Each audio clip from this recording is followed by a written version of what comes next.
Alright, I want to give you guys a quick calendar tutorial if you need it, if you're not familiar with Google Calendars and how that works. So let's start with how you get there. You can follow the link in the email I sent you, or you can, here we're in a browser already at Google Drive. You can just click up here, follow the link to the calendar, and you will then be in the calendar system. Another way to do it would be to type the URL HTTPS. You have to have that S in there or our firewall will block it. //calendar.google.com, and that'll get you right into the calendars. In here, if you've ever used an online calendar, it looks a little bit like Outlook. You have all your appointments in your calendar here. You can look at an individual day by clicking day. You can look at it at a week at a time, a month at a time, just to get a sense for how the overall calendar looks.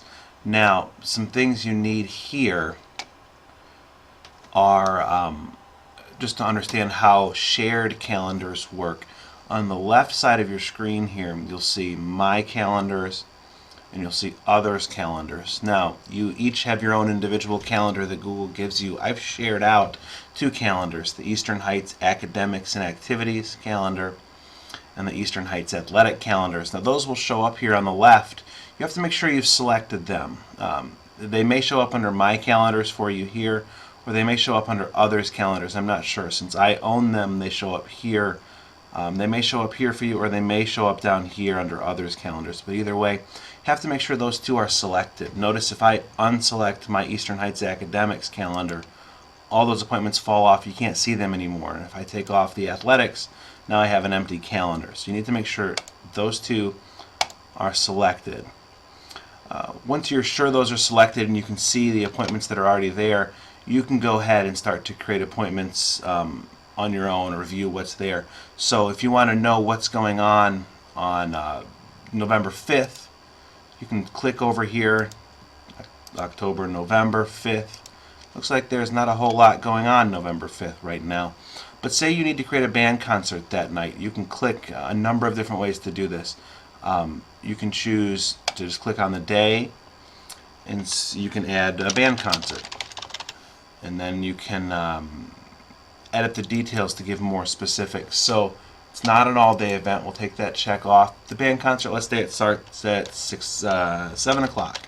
And we think it's going to go until 8:30 p.m.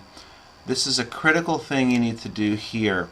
Just make sure the calendar selected, as you look here, is the correct one. There could be a lot of calendars depending on how you do them. Make sure you create the event in the Eastern Heights Academics and Activities calendar, or no one else will be able to see it. It'll show up in your calendar, but no one else will know it's there. Then all you have to do is click Save, and now we see we have a band concert. If we want to drill down and go to that day, just click the Day button. Now here you see November 5th, there's a band concert at 7:30. If you want to edit this event, you can click on it and edit, or we're going to delete it because there actually isn't a band concert on November 5th. We'll delete that out. And so it's really a very simple thing to do. If we look at another example, say we want to go to December 7th, which is a Sunday. We wouldn't have any school events that day, but maybe we do. Maybe it's levy sign distribution.